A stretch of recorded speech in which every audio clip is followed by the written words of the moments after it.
ये नमः। सूत जी महाराज सब ऋषि से कहे कि श्री हरि विष्णु के द्वारा बताए गए व्रत काल विधि और महत्व को मैंने आपके सम्मुख कहा। व्रत काल मतलब कब करे के चाहिए, विधि का मतलब कैसे करे के चाहिए, महात्मा का मतलब ओका करे से का लाभ है ना।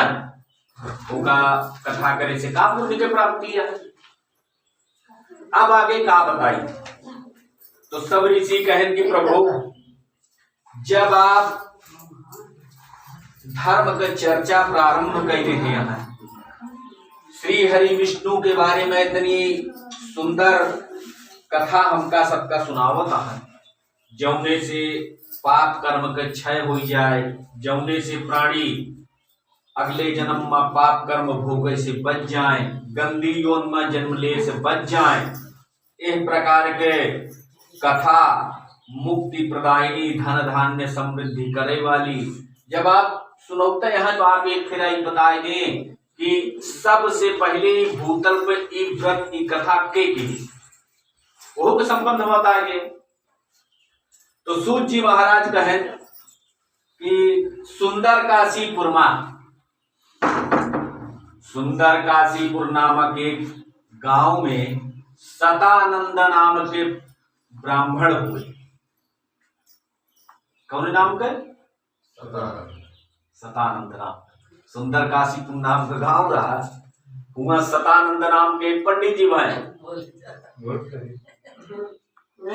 वो पंडित जी बड़ा निर्धन रहा, बड़ा गरीब रहा। दिन भर भिक्षा मांगे तो शाम के समय पेट भर का भोजन मिल पावे, वो कब होगा। एक समय के बाद यह पंडित जी भिक्षा मांगे जात रहा। श्री सत्यनारायण भगवान एक वृद्ध ब्राह्मण का रूप धारण करके रास्ता में प्रकट हो गए और पंडित जी से बड़े आदर पूर्वक पूछे कि हे ब्राह्मण देवता, आप नित्य प्रति पैदल कहाँ जाते हैं? तो पंडित जी कहे, दादा हम बहुत गरीब ब्राह्मण है, हम भिक्षा मांगे जाई थी। भगवान कहें भिक्षा मांग के क्या करत है? कहें अपने कुटुंब का पालन पोषण करी थी, अपने बाल बच्चा का लालन पालन करी थी, यही से वो पोषित होता है। भगवान कहें आप ब्राह्मण जान पड़ा था? कहें हाँ ब्राह्मण है। कहें आप ब्राह्मण के घरे में जन्म लेके और भिक्षाटन अभी तक करता है। भिक्षाटन की व्यवस्था जब तक आप शिक्षा प्राप्त करता रहा, जब तक गुरुकुल में रहा तब तक क्या है। उसके बाद आप धर्म का प्रचार करा और धार्मिक कृत्य करावा, इससे आप अपन जीवन यापन करा। भिक्षाटन जीवन भर उचित नहीं है। तो पंडित जी कहें कि दादा हम का करें, हमार न तो इस प्रकार के सामर्थ्य है और न तो इस प्रकार का बुद्धि है। भगवान कहें हम आपका एक व्रत बतावत है, ध्यान पूर्वक सुना। श्री सत्यनारायण भगवान का प्रताप धारण करा, उससे आपका घर के दुख दरिद्र नष्ट हो जाए, गरीबी नष्ट हो जाए और धीरे धीरे आप उन्नति का प्राप्त हो जाए। आपके घरे में उन्नति हो लगी। जब आपके घरे में उन्नति हो लगी तो आप वह कथा दूसरे व्यक्ति का जे सुने की इच्छुक हुई है, जिनके कोनो प्रकार का कामना हुई, उनके कामना पूर्ण हेतु आप वो कथा उनका सुनाया। तो आपका सामर्थ्य अनुसार दक्षिणों देंगे है, सीधो किसान दे देंगे है, तो आपका भिक्षा मांगे की आवश्यकता न पड़ी। तो पंडित जी कहें कि ये व्रत कैसे किया जा सकता है? जैसे नारद मुनि का भगवान श्री हरि विष्णु बताए रहे, वही प्रकार से पंडित जी का पूरा विधि विधान बताए रहे। और बताए के बाद कुछ दूरी जाए के कुछ क्षण बाद भगवान अंतर ध्यान हो जाए। पंडित जी अपने मन में विचार करे जागे कि दादा तो हमका ढेर सामग्री बताए गए हैं, हम दिन भर भिक्षा मांगी थी, तबो सवाओ शेर आटा कभो कभो मिल पावत है। और कथा सुने के मतलब आ एक अढ़ैया 5 शेर के आटा के हमका आवश्यकता पड़ी पंजीरी के लिए।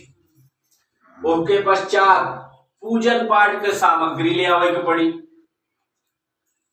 गुरुदेव का बुलावे के परी, कथा श्रवण करे के बाद उनका दक्षिणा प्रदान करे के परी।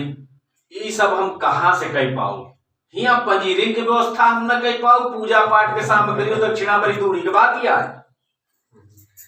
लेकिन जब कोनो कष्ट कटे, जब रास्ता कोनो व्यक्ति सुझाई देत है तो पूरा मन वही पर लगा रहा था, चाहे उसका कह पावा अथवा न कह पावा। तो वही तरह पंडितों जी के मन वही पर लग गया।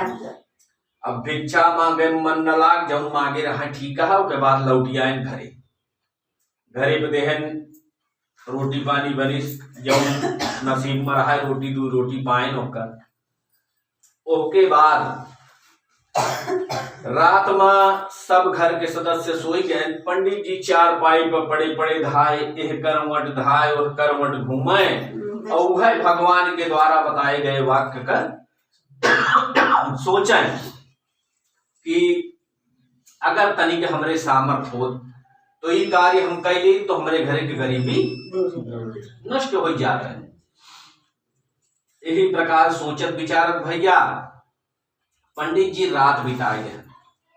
ब्रह्म मुहूर्त में उठेन, दैनिक कृत्य से निवृत्त भैन, स्नान ध्यान कहन, स्नान ध्यान करे के बाद अपन भिक्षा कटोली, जब भिक्षा के झोली रहा उसका कंधे टांग ले, और टांगे के बाद भिक्षा मांगे चल रहे। मन में अपने सोचे कि कराई करावे वाले भगवान होते, मनुष्य केवल एक आपन वाही करत, हम कीना, हम एका कीना, हम ओका कीना, कराई करावे वाले सब वही यहाँ विधाता। कौनो कष्ट कटे के रहा था तबे भगवान के द्वारा रास्ता मिलत है। जब तक कष्ट न कटे के रही तब तक कोनो रास्ता बतावे वाला न मिले। तो हमका रास्ता भगवान बतवाए हैं तो हो सकत हो हमार मदद करें, हमार कष्ट कम हो जाए। वही जब हमका मार्ग दिखाई दे है तो हमका चले में कौंडे रहा है, हम चलब, संभव हुई तो हो गई करी, न संभव हुई तो कोनो बात नहीं। एक प्रकार से सोच के और अपने मन में संकल्प कहन कि आज भिक्षा मांगे बै, चाहे 1 सेर आटा मिले और चाहे 10 सेर, आज हम भगवान सत्यनारायण की कथा जरूर सुनो। मन में संकल्प करके भिक्षा मांगे चल रहे। भैया जहां भिक्षा मांगे जाए भगवान उस प्रकार के व्यवस्था बनाई दे। जा पर कृपा राम की हुई, ता पर दया करे सब कोई, है ना। हर व्यक्ति सोचे कि बेचारा गरीब ब्राह्मण रोज डेली हमरे द्वारे आवत ही, हम 1 रोटी के आटा दी थी, पता नहीं बगली वाले घर में कुछ पावत ही कि नहीं पहुंचे। आज हम पंडित जी का इतना आटा अपने खिया से देव कि इनके घरे में जय जने हुई है, सब केहू भोजन कैलेंगे, चाहे दूसरे खिया भिक्षा पाओ चाहे न पाओ। हर व्यक्ति के हृदय में भगवान की भावना बनाई दे यहाँ है। अब पंडित जी जौने द्वारे जाए हुआ ढेर की सीधा मिल जाए, आधा गांव नहीं मांग पाए, पूरी झोली फुल हुई गई। भगवान का नाम जपत लौटन मार्ग में सेठ के दुकान पर पूजा पाठ के सब सामग्री खरीदे। सामग्री खरीदे के बाद सेठ जी से निवेदन के हैं कि हमारे पास धन नहीं ना, हमारे पास यह आटा है, जितना सामग्री का पैसा भाव हो उतना आटा हिमा से तौल के निकाल ले। उतना आटा सेठ जी निकाल ले, शेष आटा पंडित जी का वापस कहते हैं। पंडित जी प्रेम पूर्वक अपने घरे पहुंचे, पंजीरी भुजवाए और अपने गुरु जी का बुलाए के प्रेम पूर्वक बंधु बांधव सहित सत्यनारायण भगवान के कथा सुने। कथा के प्रभाव से पंडित जी के जौन भी दुख दरिद्र रहा वो सब नष्ट हो गए और धीरे धीरे उन्नति उनके घरे में होइला। अब कथा श्रवण करे के बरे उनका बुलावे आवे व्यक्ति वो जाए दूसरे की यहाँ कथो सुनावे, दक्षिणों पाई जाए, सीधो पाई जाए, भिक्षा मांगे की आवश्यकता न पड़े। 1.5-2 वर्ष बीत गए ही तरह एक समय के बाद यह जंगल में एक भिल्ल नाम का लकड़हारा लकड़ी काटता है। कभो कभो कुछ कार्य करत रहा तो अचानक पिछली जिंदगी में दिमाग चला जाता। वो था ना ऐसा, कभो 2-4 साल पहले सोचे लग गया, कभो 10 साल पहले दिमाग पहुंच जाए, होते कि नहीं? हाँ हो। तो इसे भिल्ल नाम का लकड़हारा लकड़ी काटत रहा है। तो अचानक उनके ध्यान आए कि पहले एक सदानंद महाराज इधर से आवत जात रहे, और इधर से आवत जात रहे, उनसे कभो कभो मुलाकात हो जाए, पंडित जी से पहले भी असीस हो जाए, कोई अपन हाल चाल बताए दे, हम अपन हाल चाल बताए देते रहे। लेकिन काफी समय से मिला नहीं जा, का पता अस्वस्थ हो गया हो या कोनो कारण बस इधर ना आवत हो। लकड़ी तो हमका बेचे चला इनका। आज हम पंडित जी के गांव चल लकड़ी बेचे और इसे पंडित जी के हालों खबर ले। इस प्रकार से सोच विचार के और लकड़ी के एक बड़ा गट्ठर बनाए के सुंदर काशीपुर लकड़ी बेचत आई है। वही दिन सौभाग्य से पंडित जी के घरे पर सत्यनारायण भगवान के कथा होता है, जैसे ही होती है। लकड़हारा पहुंचन, बोझ दुआरे रख के बैठ गए, वहीं और व्यक्ति बैठा रहा और ध्यान पूर्वक कथा सुनाई लगे। कुछ समय पश्चात हवन वन भव के बाद पंजीरी खाए। पंजीरी उंजीरी खाए के बाद पंडित जी जब दिखाने तो जाए तो उनसे मिले, और मिले के बाद हाथ जोड़ के पूछे लागे, कहें हे महाराज, आज से कुछ वर्ष पहले आपका वह स्थिति रही जौन आज हमारी है। अर्थात जब दिन भर भिक्षा मांगत रहा तो शाम के समय भोजन प्राप्त होता रहा, आपका भोजन पावत रहा। जैसे कि आज हम दिन भर लकड़ी काटी थी, शाम के समय भोजन मिल पावत। लकड़ी अगर एक दिन न काटी होगा न बेची तो घरे में भोजन व्यवस्था नहीं रहा। लेकिन आज हम देखा था ही गुरुदेव, आपके घरे से 50 व्यक्ति पंजीरी लेके जाता हूं, इतना धन आप कहां से पाया? अब आप गरीब नहीं ना? पंडित जी कहें कि हे मित्र, जौन देखा था ये सब सत्यनारायण भगवान की कृपा के प्रसाद आए, हमार कोनो सामर्थ्य मन ही न। कहें पंडित जी लेकिन ये कैसे संभव हुआ? तो जैसे पंडित जी के साथे भारहन वो सब लकड़हारा का बताए दे हैं, और बताए के बाद कहें कि भगवान सत्यनारायण बड़ा दयावान है, अपने भक्तन के करुण पुकार बड़ी शीघ्रता से सुन ले थी और के समाधानों कर दे थी। हम भगवान के शरणागत होके प्रेम पूर्वक इनके कथा सुनी थी और सुनाई थी। उन्हीं के कृपा दृष्टि पड़े के कारण से हमरे घरे में उन्नति व्याप्त हो गया है, धन धान्य सब कुछ समृद्ध हो गया है। लकड़हारा कहें कि हे पंडित जी, जौने भगवान का भक्ति करे से, उनके कथा श्रवण करे से आपका कल्याण हो गया, आपके घरे का दुख दरिद्र नष्ट हो गए। का भगवान का हम भक्ति करब, हम उनके श्रद्धा से पूजन करब, तो का वो हमारे ऊपर दया दृष्टि न करी है? इस प्रकार से जब कहें तो पंडित जी कहें बिल्कुल करिए। भगवान के लिए सभी मनुष्य एक समान, सभी उनके पुत्र के समान, बस श्रद्धा पूर्वक आप उनका स्मरण कीजिए, भगवान समस्त कष्टों को हरने वाले हैं। जब इस प्रकार कहें तो लकड़हारा बड़ा प्रसन्न भय। पूजा पाठ का पूरा विधि विधान पंडित जी से पूछ ले हैं, और पूछे के बाद लकड़ी के गट्ठर मूड़े पर रखें बेचे चल रहे हैं। मन में अपने सोचे लागन कि जौने कार्य से हमका लाभ का प्राप्ति होई का है, ई कष्ट से बचे का है, एहू जन्म का ओहू जन्म का, ओहमा विलंब ना करे के चाहिए, है ना? ई सोच के अपने मन में विचार के हैं कि आज ई लकड़ी बेचे पर जौन धन के प्राप्ति हमका हो जाई, हम ओसे सत्यनारायण भगवान के कथा श्रवण करब, ओके पश्चात दूसरा कार्य करब।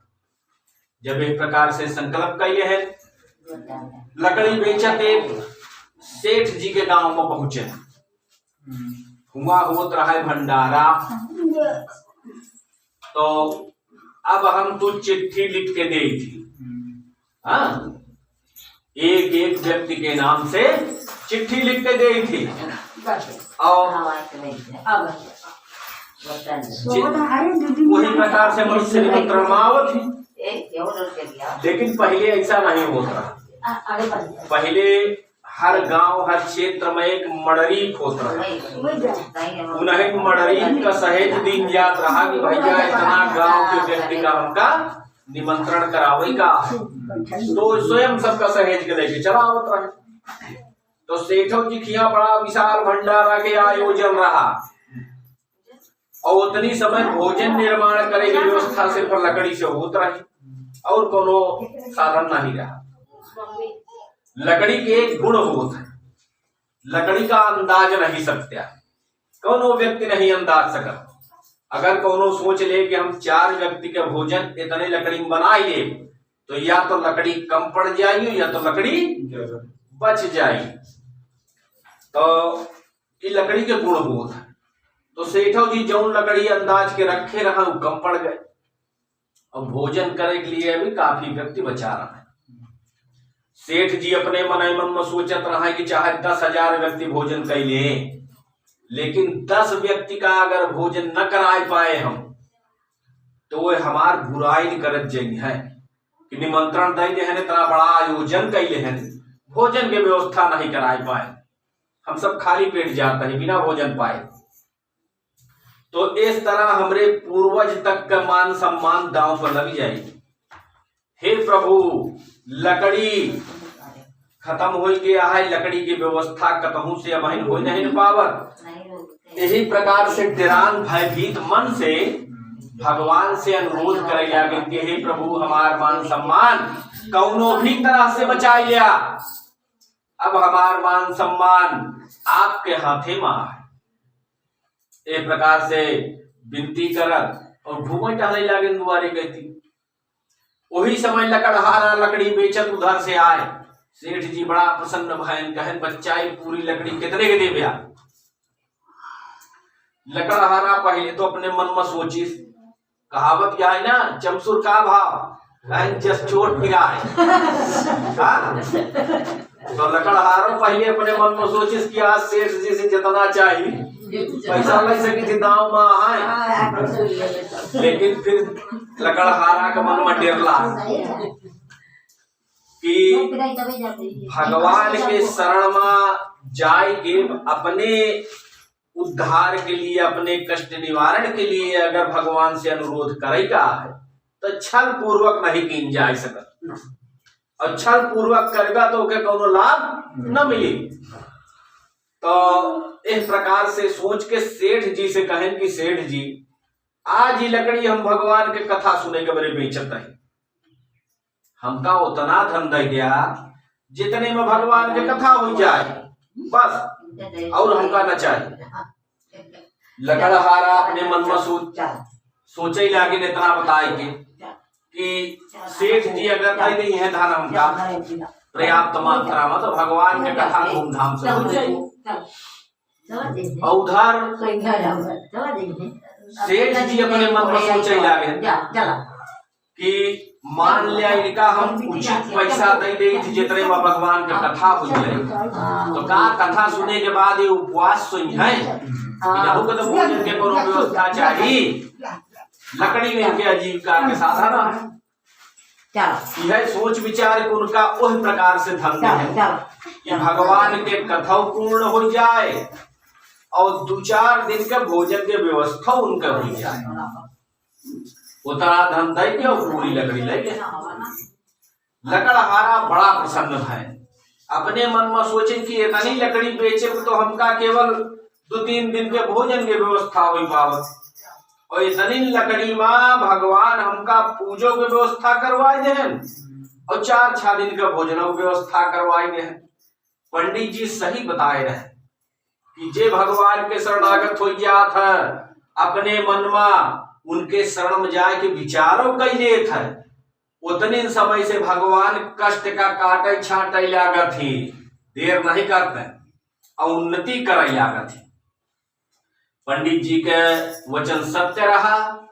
इस प्रकार से अपने मन में सोचत विचारत लकड़हारा प्रसन्न हृदय से बाजार से सब सामान खरीदे और अपने गुरुजी का बुलाए के बंधु बांधव सहित सायंकालीन सत्यनारायण भगवान के कथा श्रवण करें। कथा के प्रभाव से लकड़हारा का धन तथा पुत्र दोनों के प्राप्ति भय। लकड़हारा जब तक ये दुनिया में रहा तब तक सुख का भोग के और अंतमा सत्यपुर धाम का गवा। श्री स्कंद पुराणी रेवा खंडे श्री सत्यनारायण कथायाम द्वितीयो पर्वा गुरु वृंदावन बिहारी लाल की जय।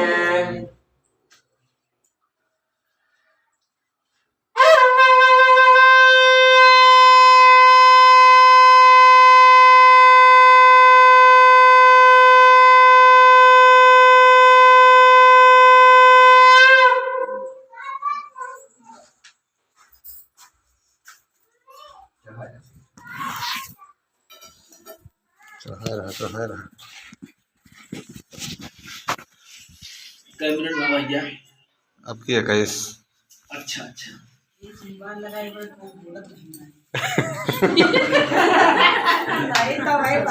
बात तो सही है। नहीं भाई देखता सबका